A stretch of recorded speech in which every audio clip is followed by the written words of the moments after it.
Bob Martin tore up the severance check and threw it into the wastebasket after his employer fired him for criminal activity. Schlitz offered $100,000 to go away quietly, but Martin refused to vanish and instead sued the entire empire. A billion-dollar brewery collapsed 74% in 5 years. Please comment the word legacy if you value family honor. The strategic soul of the Schlitz Brewing Dynasty was initially anchored in the relentless pursuit of technical innovation and distribution dominance. For over a century, the Uihlein family understood that brewing was not just a craft, but a logistical war for shelf space. They reframed the entire beverage industry by introducing the brown bottle. This innovation protected the product from light damage during long shipments. This core belief in quality established the beer as the gold standard and made Milwaukee famous across the entire American continent. However, the philosophy shifted dangerously under the leadership of Robert Uihlein. He moved the company focus from brewing excellence to margin maximization. His obsession with profit margins contradicted the mainstream focus on quality. He reframed the industry from a heritage craft into a commodity. This shift in philosophy was born from a deep institutional wound. Schlitz lost its lead to Anheuser-Busch after a long strike. Robert believed that if he could not be the largest brewer, he would surely be the most profitable through cost reduction efforts. This obsession would eventually warp every strategic decision the family made. They traded their long-term brand equity for short-term gains. The strategic soul was essentially hollowed out by the bean counters. They prioritized accelerated batch fermentation over the traditional brewing timelines used. This allowed them to produce more volume at a lower cost, but it sacrificed the actual product that the customers had loved. Quality was no longer the soul of the business operation today. Profit was the only metric that the fourth generation truly valued. By cutting corners on ingredients, they destroyed the trust of millions. They replaced premium barley malt with cheap corn syrup for margins. This was a radical departure from the standards of the founder. The Uihlein family forgot that a brand is a sacred promise. Once that promise is broken, the financial engine will eventually stall. Their philosophy of cost-cutting became a recipe for total destruction. The financial engine of the Schlitz Empire was a sophisticated machine. It utilized refrigerated freight lines to achieve massive national market dominance. By the year 1976, the brewery produced 24 million. Revenues exceeded $1 billion, and thousands were employed in Milwaukee. The machine was built on the power of compounding brand loyalty. Each barrel sold reinvested capital into even larger production facilities globally. Technical innovation was the primary driver of their early financial success. The brown bottle and refrigerated transit created a significant competitive advantage.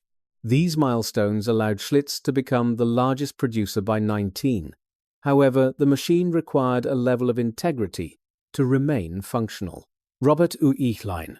Technical breakdown of the business focused on efficiency alone. He ignored the warning signs of product deterioration for higher profits. Market dominance was further secured through a massive nationwide bribery scheme. The marketing chief Bob Martin built a parallel empire of influence. He funneled $3 million annually through shell companies to accounts. This illegal engine ensured that Schlitz held the most lucrative accounts. Martin viewed the distribution system as an obstacle course to navigate. He secured priority at major venues like the Houston Astrodome daily. This criminal marketing machine operated with the approval of senior management. They believed these methods were standard procedure in the beer business. The financial engine was increasingly dependent on these illegal inducements for. Market share was maintained through bribes rather than through product quality. The engine was running on a cocktail of corruption and desperation. The financial milestones were impressive, but they were built on sand. The compounding effect of these bribes created a false sense of the Uihlein family felt untouchable as long as the cash flowed. They maintained 2 sets of books to hide the illicit payments. Even minor transactions were laundered through various advertising agencies for safety. This financial engineering was designed to protect the family from federal, but it created a massive liability that would eventually explode publicly. The technical breakdown of their wealth shows a massive erosion of, by 1980, sales had collapsed by nearly 75%. The company was sold for scraps just 6 years after peaking. The engine that once powered a city was sold to Stroh. The fire sale price represented a massive loss of family capital. 133 years of growth vanished in a few. The dark night of the soul began with a strike. In 1953, thousands of workers walked off the job. This created a supply vacuum that their rivals eagerly filled up. Schlitz never truly recovered their top position after this major failure. The institutional trauma of losing the lead drove them to desperation. They analyzed this failure and decided to compete on margins instead. Robert Uihlein was diagnosed with leukemia in 1976 today. His death removed the protective shield from the executive team leaders. This was the dark night where the legal consequences began surfacing. A federal prosecutor discovered incriminating documents in a desk drawer easily. The vanity of the executives had prevented them from destroying evidence. They were proud of their schemes and kept detailed letters about. The crucible intensified when the product quality finally failed the consumer. To fix a haze problem, they added a clarifies called silica. Then they switched to a substitute called chill guard for labels. The chemical reaction produced white flakes that looked like human mucus. Wholesalers were flooded with returns as the beer went flat quickly. Corrective action was not taken immediately, leading to a massive recall. This failure of product and character created a hole in the brand. The brand was bleeding, and the family had no visionary leader. The dark night was compounded by a catastrophic advertising campaign failure. The Drink Schlitz or I Will Kill You ads were terrifying. Consumers felt threatened by the hyper-masculine characters on their screens. This was the final blow to a brand that lacked gusto. How do you analyze a failure of this massive global magnitude? Schlitz attempted to use advertising to fix a broken product soul, but the moat was already breached by the mucus beer scandal. They had built a machine that valued volume over the customer. This was the ultimate dark night for the Uihlein family legacy. Please comment on your own experiences with setbacks and recovery today. The moat around a legacy is usually built on product trust. The Schlitz moat was originally built on innovation and brand heritage. The slogan, "The beer that made Milwaukee famous," was a moat. But Robert Uihlein replaced this moat with a wall of bribes. He believed that money could replace the soul of the product. Competitors could not easily replicate their heritage, but they could brew. The secret sauce was once the brown bottle and logistics speed. But the secret sauce became the silica gel and chemical additives. This was not a moat that could protect the family long. The management principle of cost-cutting at all costs was fatal. It allowed competitors like Anheuser-Busch to seize the high ground. The moat was drained by the bean counters in the boardroom. A supply chain based on bribery is a fragile moat indeed. Once the federal indictment of 700 counts arrived, it collapsed. Bob Martin had outlasted the empire by using their own money. His revenge was the final breach in the family defensive wall. He used $1 million judgment to buy a mockery mansion. He named it the house that Schlitz built to humiliate them. The management principle of professional distance was ignored by the family. They allowed a culture of corruption to fester under their names. The moat was built on a grey area of standard procedure. But standard procedure is not a moat against federal criminal prosecution. The Uihlein family legacy was destroyed from within by their greed. They left the doors wide open for their rivals to enter. The Stroh family attempted to adapt the brand after the purchase.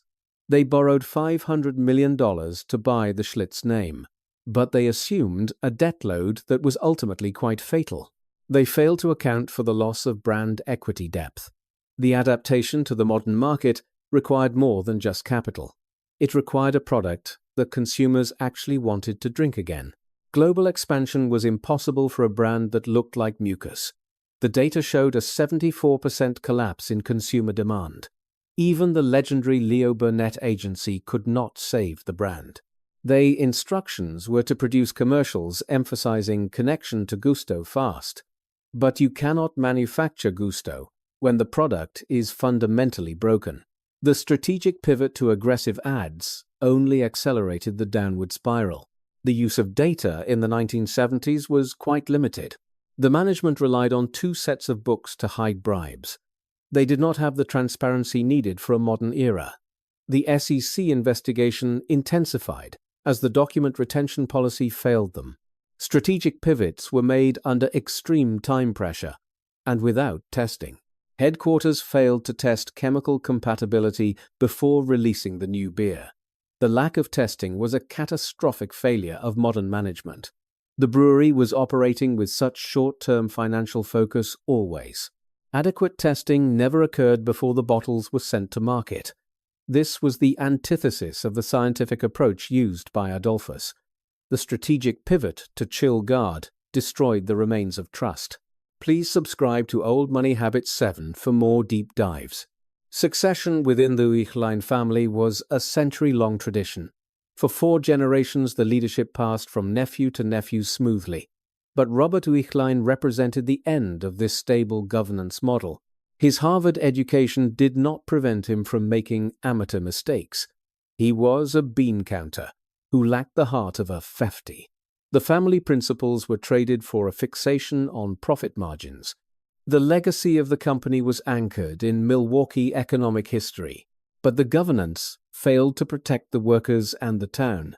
Contract negotiations collapsed and approximately 700 workers walked off jobs. Schlitz permanently closed the legendary brewery, eliminating all 750. This was the end of a dynasty that began in 18. The corporate constitution was shredded by the 4th-generation greed today. The Stroh family story provides a parallel lesson in family governance. Their fortune was estimated at $9 billion in 1980, but it was completely exhausted by the year 2008. This reflects a massive failure of long-term survival and strategy. They borrowed too much to buy a brand that was dying. Succession without a strong corporate constitution leads to total family ruin. How do you handle the next generation in a brewery? The Uihlein family failed to instill the values of the founder. They prioritized the dividend over the quality of the lager beer. This is a classic example of why meritocracy is very important. The family members were executives because of their names, not skills. Please comment below on meritocracy versus inheritance in large global businesses. The old money lesson here is that brand equity is, if you prioritize short-term profit over long-term quality, The Uihlein family built a mansion of lies and bribes daily, and it only took 5 years for that mansion to fall. Expert recommendations suggest that you must protect your core product always. The bean counters should never be allowed to run the soul. The architectural synthesis of this story is the house Martin built. He used the company's own money to build a monument to. This is a fitting metaphor for the transformation of heritage today. The original brewery site is now just a service office complex. The brewing heritage of Milwaukee has been replaced by service real. This is what happens when a family loses its strategic focus. We must understand that a legacy requires constant and ethical stewardship. The destruction of Schlitz was a result of prioritizing the margins. Long-term brand equity is the only currency that truly matters. The story is a cautionary tale, studied in every business school. We should aim to improve our lives by avoiding these traps. Integrity is the only moat that can last for a century. This analysis is for educational and reference purposes only from a historical perspective, and it does not constitute any financial advice today. The Uihlein family had everything, and they lost it for margins. Let us strive for excellence in our own family governance structures. Thank you for joining us on this strategic deep dive journey. We will continue to explore the habits of the wealthy together. We are truly grateful for your support and for your comments. The discussion below helps us all understand the value of legacy. Let us build businesses that our grandchildren will be proud of. Schlitz was not a winner in the beer wars of history, but we can be winners in our own strategic professional lives. Until next time, stay focused on the long-term quality goals.